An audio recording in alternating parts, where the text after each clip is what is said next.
Good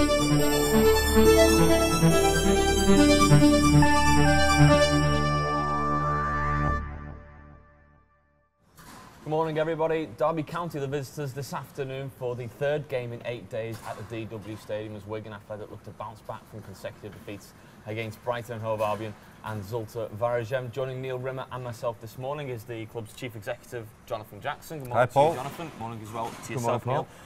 Thank you for coming along this morning, Jonathan. It's the final game at the end of what has been a very busy and a very demanding week. It has, yeah, 3 home games in a week. Very different home games as well. With the Europa League game on Thursday, it's been a tough week. Not the results we would have hoped, and we're hoping to bounce back today with 3 points against Derby County. And it's kind of relentless from here onwards, isn't it? After today, we go to Leeds on Wednesday night, we go to Millwall next weekend, then it's Maribor as the bottles get cleared out from Thursday night. And finally, we're back at home for the small matter of a local derby against Bolton. So that sort of snowball on December 1st is beginning to roll now, isn't it? It is. December's going to be a really busy month right up until we get to January. And then January, we go to 1 game a week, which is a little bit strange. But yeah, I mean, end of November and beginning of December, we're always going to be busy months with the Europa League and the Championship now. So, it gets tough. We've got Leeds and Millwall in the next 2 games, and they're never easy places to go. I'm sure you've played there, Neil, and you know it's going to be tough to get points there. But you know, we go into every game thinking that we're going to win. We've got to continue with that positive attitude. I think on Thursday we started the game really well at a really high tempo. We know that Zulte Waregem can pass the ball really well. They retained the ball and kept possession, and I think we put them out of the stride in the early stages, and I think that worked really well to get the early goal. We looked like we were on our way. I think a second goal would have probably killed the game, and we had our chances. The ball just wouldn't go in, and then the equaliser came from 2 mistakes, which was disappointing, but that's what happens in football sometimes. And then the goal with 5 minutes to go was a real killer blow, and I think you know it was a blow to all of us. We've embraced this European journey, and we want to continue as long as we can. I mean, it's not over yet. I mean, football has a funny way of having twists and turns at the end of things, and seeing the Waregem players celebrating. It was a little bit strange because they're not quite there yet. We go to Maribor and win, and we hope for a favour from Rubin Kazan, and we go through.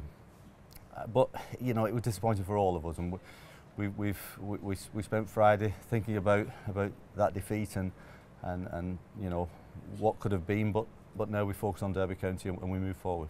You take your Wigan Athletic hat off for a moment, you take a step back and try and look at it from a neutral perspective. That was some game on Thursday. It was like a cup tie, wasn't it? Yeah, it was fantastic. As soon as the game finished, we went downstairs and they were talking about it on the television, and they were saying what a great game it was, and a bit of injustice really, even from the neutral's point of view. As Jonathan said, we started the game fantastically, and the game's about goals. We got the first goal and we looked confident, and they were on their back foot. They weren't enjoying it at all. As soon as they got the ball, we were at them, and really amongst them. Great game for what I thought, how we played. And then obviously the mistakes come. They get the goal back, and then they start to believe, and that little bit of confidence comes. Then a few doubts in our mind. The game should have been dead and buried before they got the equaliser, but that's how football goes. And then the sucker punch towards the end obviously really hurt. But I think recently we've played well. It's just we've been punished for our mistakes, and we've not taken our chances, and that's kind of a bit of a story recently. I think it's difficult to keep that tempo up the way that we started the game. Yeah. I mean, Nick Powell and James McLean and Callum really pressed their defenders, so they didn't give them any time on the ball. To keep that up for 90 minutes is quite difficult, isn't it? Yeah. So it's important to get that second goal. Yeah, it is difficult to do, but once you get that belief in, your players will run when they're ahead, and that little bit of doubt, you want to hold on to what you've got. I think the second goal, as you say, would have taken the game for us, really. I think that was the key to it, playing at that tempo. I always remember we used to, a long time ago, was start really fast. You can have the game won in half an hour. And then if you didn't, you were in trouble late on because you were worn out. But you know, it was that kind of thing. If we just got that second goal, I think we'd have gone over and won the game quite comfortably, because they just weren't enjoying the way we were pressing them. There was 5 changes at the start of the night from that Brighton defeat. We expect changes again this afternoon. Who impressed you on the night, though? I mean, we were speaking through the game, commentating about James McLean on the left wing. He flying past people throughout the game. His energy he was boundless. He had such an engine on him throughout the 90 minutes. Yeah, he did. He was fantastic. I thought Callum was starting to get back to his best. He was going at the full back. I thought the lads at the back, you know, it's one of those things. You concede 2 goals and you think, oh, we're back 4 of them. But they really look strong at the back. They defended well, but pressed up high as well and helped the midfield out. I thought once again, Nick Powell started the game fantastic, and when he gets the ball and he gets on it, you know, we look a real good unit going forward. And whilst you've got those players on the pitch, chances will crop up. You will create opportunities. You'll continue to look a threat in the final third. And you know, on the one side where we're saying that converting those chances has been the problem, they exist, which is the key. Yeah, it's been going on forever, isn't it? That saying, as long as you create the chances, they will start going in the goal. And the important thing is we keep doing that. And with the lads who are running into a bit of form, playing so well, I think that will help. And as I say, it's just one of those things. Even when we've won games, we've missed so many chances. You know, every game we've got chance after chance. It's just that final, putting the ball in the back of the net. And I suppose that's why forwards get paid the big money, because that's what the game's all about.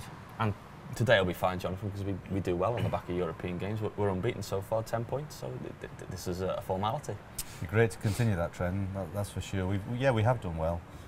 Certainly winning at Yeovil after a long trip to Kazan was particularly good, but Derby are going to be a tough team. They've recently appointed Steve McLaren, and they're in form, and they've had some great results recently, winning the last 2. So it's not going to be easy, it never is in this division. But I think the players will be wanting to put a few things right from Thursday night. I think the performance was very good, just didn't get the result, and I think they're hurting from that. I think the crowd were excellent on Thursday night. The atmosphere, and certainly the first half was brilliant. It was a from both sets as well, because the Zulta fans brought something very unique to the DW, didn't they? They did, and I think that's European football, isn't it? Something we've not experienced before, and different kind of atmosphere. It just felt different to our normal league games, and our crowd got behind our team. It was wonderful, and I think the players responded, and I think it's important that the supporters keep that momentum going and keep supporting the team, because you know, that unity and that belief is something that's carried us through over the last few years. Chairman back in the director's box this afternoon as well. He's got a nice tan, and the FA Cup's got a nice tan as well, hasn't it? It has, yeah. It's been on holiday in Barbados, the FA Cup that is, and I'm sure it's been wonderful for the people of Barbados to see the cup. You know, the chairman's really proud of our achievement and the fact that we've got the FA Cup in our possession, so he takes it everywhere with him. And I believe it's been on a tour of all the schools in Barbados, and look, it's wonderful for Wigan Athletic to be associated with being the FA Cup winners. So I'm sure he'll be looking forward to the match today and getting back to seeing us in action. He's always positive. He's always been a believer in his teams and his managers, of course, and it's helped that he's appointed someone in Owen Coyle who has that confidence, that bubbly nature. When things are going against you, he picks people up. He gets that positivity flowing again, doesn't he? He does.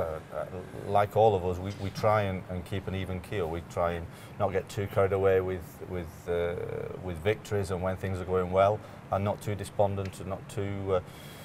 You know, we don't take things badly when we suffer defeats and things aren't going to plan. Look, you know, in the Championship, we're not going to win every game, and we know that.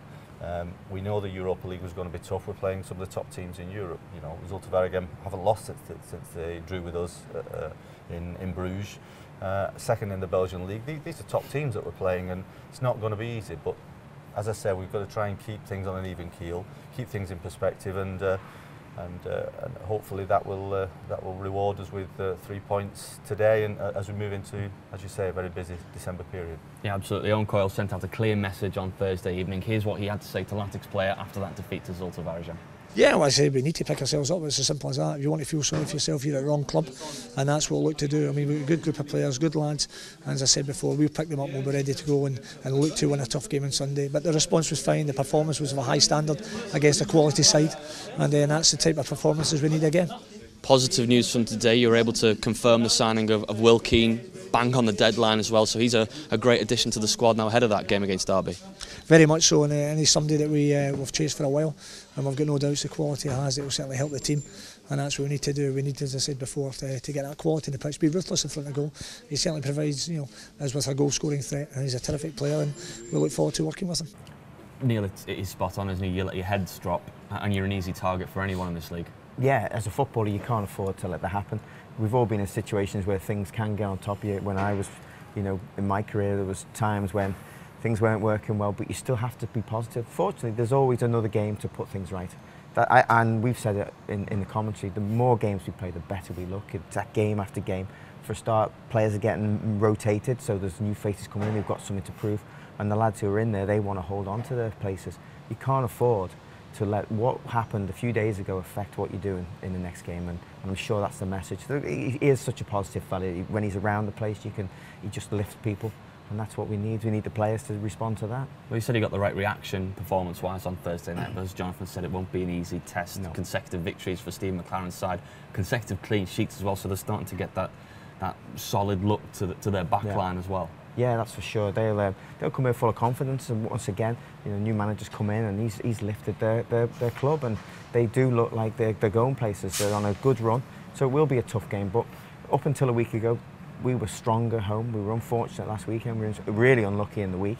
So there's no reason to start doubting what's been achieved here this season. It's been really good football, really positive, real high tempo football, and I think if we can keep producing that, with the new person around the building, I think that'll help, and we'll go forward from there. But it's going to be a tough game, a tough test today. But that's what this league's all about. Yeah, we'll talk about Mr. Keane, that new face, very shortly. It has been disappointing, John, from those consecutive defeats. But when you look at the league, 93 points still to play for. That brings everybody back into contention. Really, we've got 2 games in hand. You get the points back from those, and you're right back up to those promotion spots again. Yeah, we are. I think if we win today and win our game in hand away at Sheffield Wednesday, I think we go up to 5th, don't we? Which is right in amongst the playoff spots. And considering the amount of games we've played, I don't think that's a bad return. Of course, we've got to win those 2 games. If we don't win those 2 games, then we're falling a little bit off the pace of the top teams. Yesterday, the top teams didn't have it all their own way. QPR lost at Doncaster, and Burnley lost at Huddersfield, so it just shows how competitive this league is. We've just got to take each game as it comes, that old cliche, and make sure that we take 3 points today and prepare correctly for what is a tough 2 weeks ahead. Start picking up points now when you really get momentum, and as Neil would agree, I think the more games you play, if you're winning games, it doesn't matter, does it? No. You want to play a game every day. That's right. Players want to play.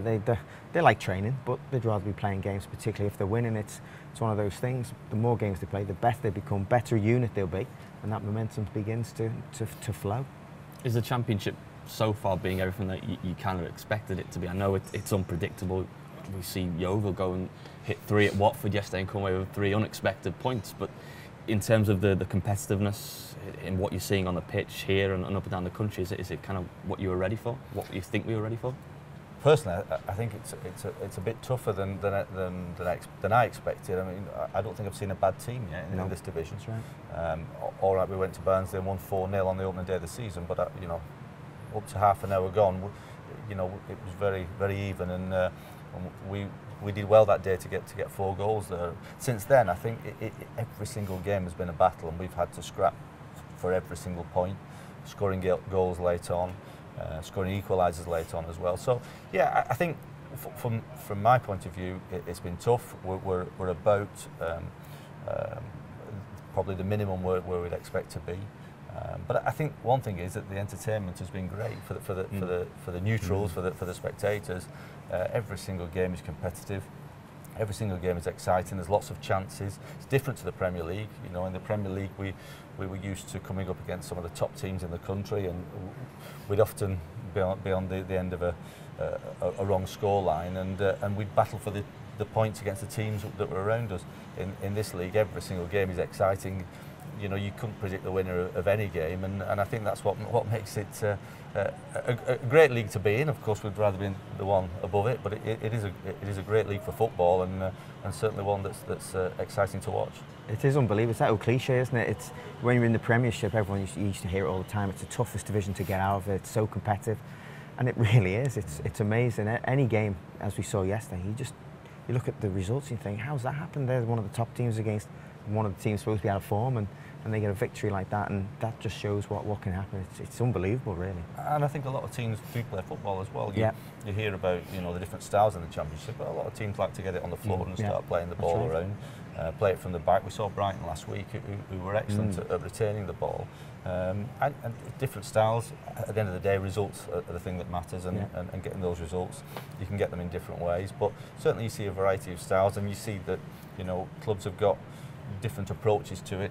Different managers from different countries have different approaches, even in the Championship. So it's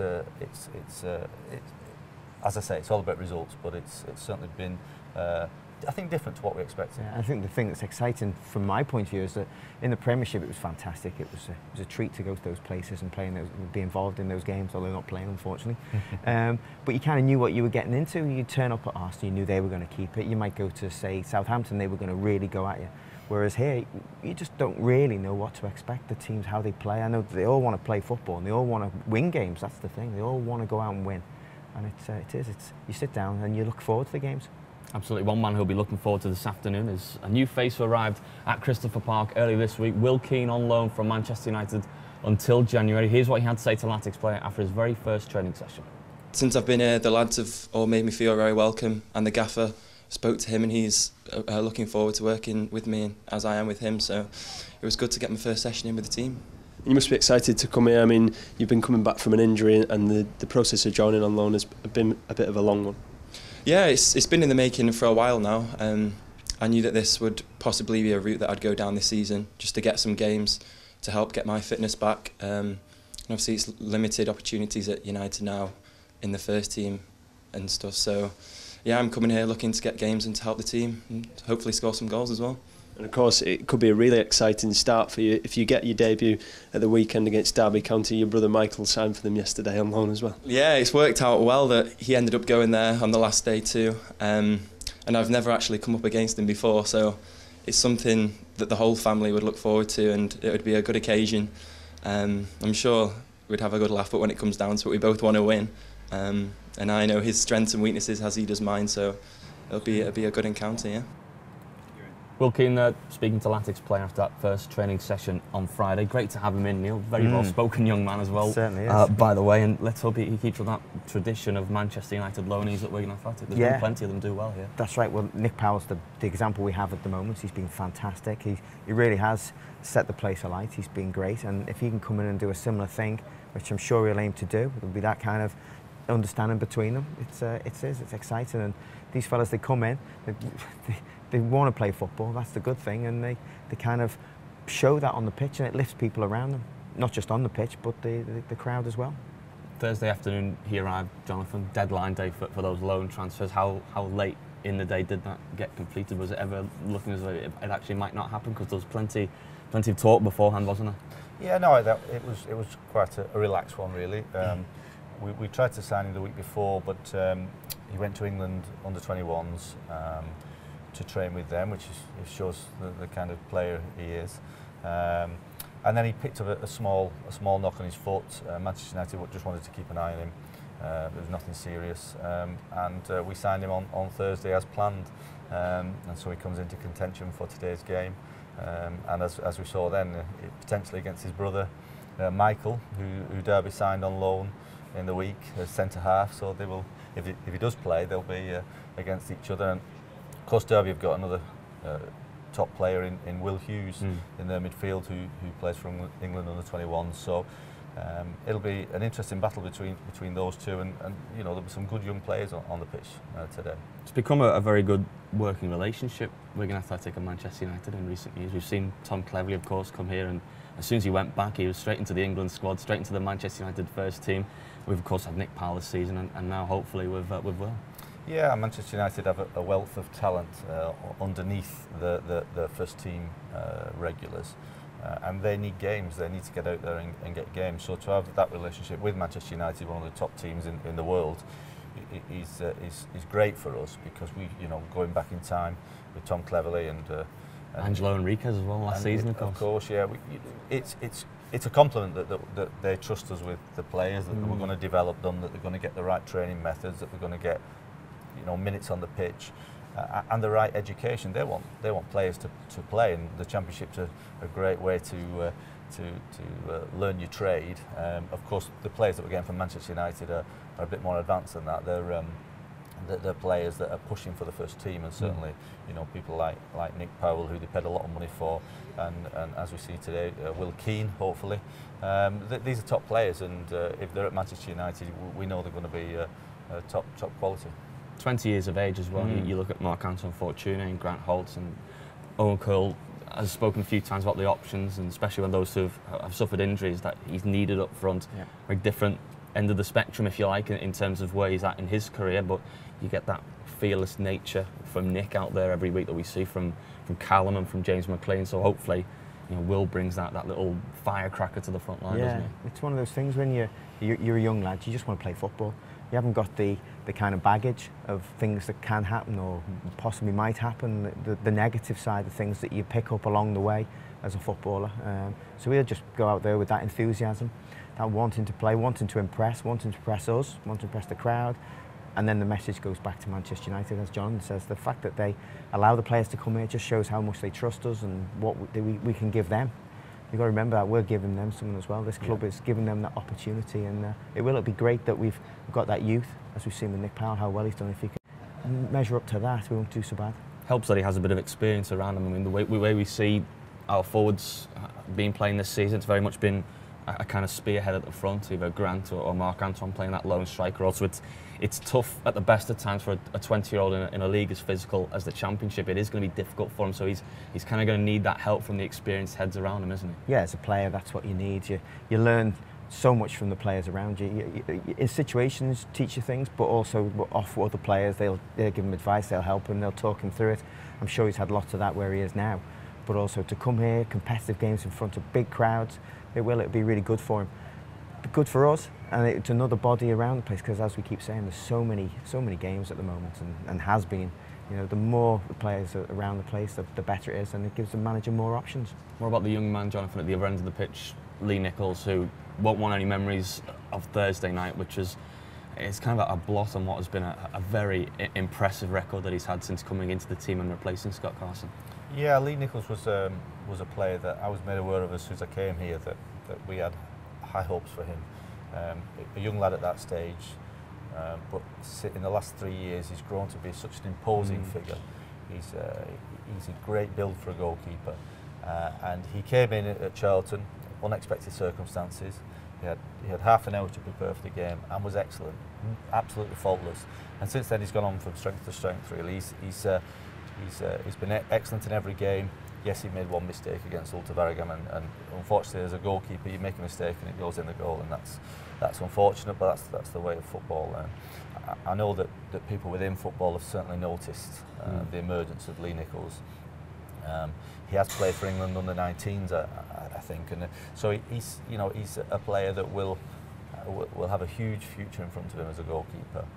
He's got the right demeanour. He's got the right his calmness about him. He's wonderful to see somebody so young, and we've got high hopes for him. But I think a player of that age, especially a goalkeeper, will have ups and downs. He's coming to the team and been fabulous, and we expected that at some point he's going to make a mistake, because that's what it's life of a goalkeeper, isn't it? Absolutely. So he'll have put that to the back of his mind. He'll have forgotten about it now, and it was great to see Owen straight after the game on Thursday night to say he'll be in the team today, because that takes any doubts out of his mind and allows him to focus on today's game and hopefully another great game from Lee. I mean, only last Sunday against Brighton, he made a fantastic save from the Brighton player, which led to the goal, unfortunately. But he's not been at fault in any of the goals up to Thursday night, so he'll forget that and hopefully continue his impressive form. This is where playing 40 games last season for Northampton really comes into its own now. There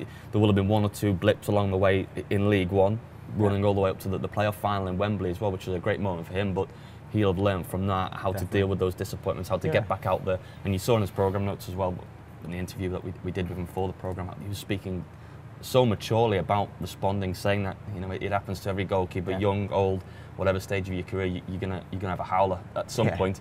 It's what you do the next game, the next moment, the next cross that comes in that really counts. Yeah, the manager, as Jonathan says, fantastic. He comes out, does that, gives the lad the confidence and the belief that, hey, put it behind me and move on. Goalkeepers make mistakes, and as we say, it's highlighted, and as an outfield player you could make 10, 15 mistakes in a game, and really it wouldn't get noticed that much as long as you go out and get another tackle in or something, you get away with it. As a goalie, that doesn't happen. And look at Joe Hart, the way people talk about him, he's a fantastic goalkeeper, made a couple of mistakes, and his world's fallen apart really, and it shouldn't be like that. Everyone makes a mistake. Learn more about yourself when you make mistakes, and your game goes forward with mistakes. It's, you know, it's nice and easy life when it's just ticking along, but you learn more about yourself when things are you're up against it, and I'm sure Lee will come out fighting. He's a fantastic goalkeeper. He's a great lad as well. He's got a great attitude, great personality. I've got no worries about him at all today. He's going to have to be a top keeper as well at this club at the moment, because he's got Scott Carson, ex-England goalkeeper, and Ali El Habsi waiting in the wings to come in. Obviously they're both injured at the moment, both on the way back. So and Polly will push him all the way as well. Absolutely, we've got four great keepers here. So for him to keep that #1 jersey, he's got to be absolutely at his best, and that can only be good for the team. And he'll know that, and it'll be good for the other goalkeepers as well to realise that, you know, Lee has been top class. They must be thinking, if I get fit, where am I standing here? Because he has been that good. We've talked about it, and it does give the manager problems when everyone's fit, because it's been brilliant. Right, great stuff, great show. It's come to that moment again. Your hamstring is still knackered, and that's why you didn't play on Thursday night. But it's going to be myself versus yourself, Jonathan, in our goal scoring challenge. We can see the goal ready behind us, so we're going to quickly move the desk out of the way with the help of one of our backstage guys, Nick Taylor to be precise. So we'll get that out of the way. Neil's not involved in this one. This, so I did come prepared. We did indeed. Let's take a look at it. They are absolute quality. Ronaldinho's were these, so you do know we've run off of your shoes whilst this has been going on, so you're going to have a job of finding it. Do you want to go first then? Do you want to find your feet? We've got 5 goes each. Is it out of your hands or? Well, it can't bounce. It can either be out of your feet, on the ground, out of your feet. Out of your hands, sorry, whichever you feel comfortable with. And it's not easy. Anytime now, yeah. Whenever you're ready. If this goes in, you're playing. I tell you what, that's got a chance. Oh, not a bad start. We've seen some absolute howlers to start with, haven't we? None more so than ourselves either. That's pretty tricky. Offers bragging rights at stake here now. I would like to say what the trick to it is, but I don't know myself yet. It's not that. It's not that. It's not that at all. Deary me. Neil's got one, which he's very proud of. He hasn't played again since. Look at this. It's very poor. Pulled a little bit. Very poor. Aim for the penalty spot. What was your tip beforehand, Neil? You had a little tip for us before. You just got to imagine there's a man standing on that far post, and you're just going to pass it to him. Just pass it to him. No, he's on the far post.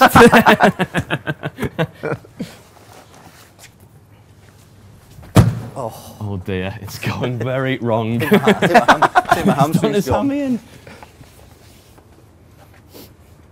Right, how many goals each have we got Aim left for the penalty spot. Penalty spot. You want me to get them in Go this, for don't penalty you? spot. Penalty spot.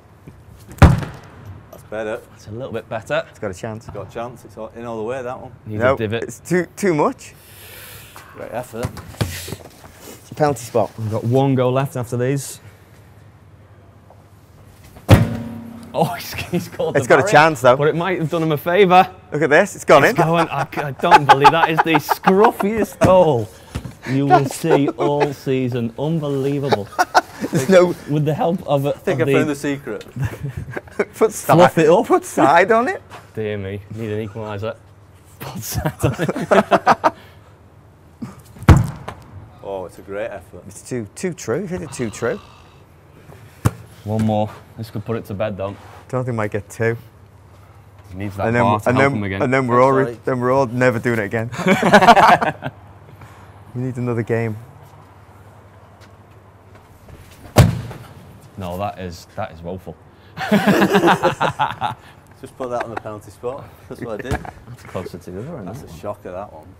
Right, this is it. We need this one, Neil. Yeah, you do. We're not a team. not out here, we're not. Too true again. Oh well. A lucky winner. Thank you both for joining us then this morning. Great show as always. Enjoy the rest of your day. You can follow us throughout the afternoon, of course, on Twitter @LaticsOfficial. You can join us on our brand new service as well on WiganAthletic.com on the wall where you can get involved. Let us know your thoughts during and after the game as well. From 2 o'clock it'll be Neil and myself with live commentary on Latics Player as well. So enjoy the rest of your day, enjoy your weekend, and join us next time on Matchday Live.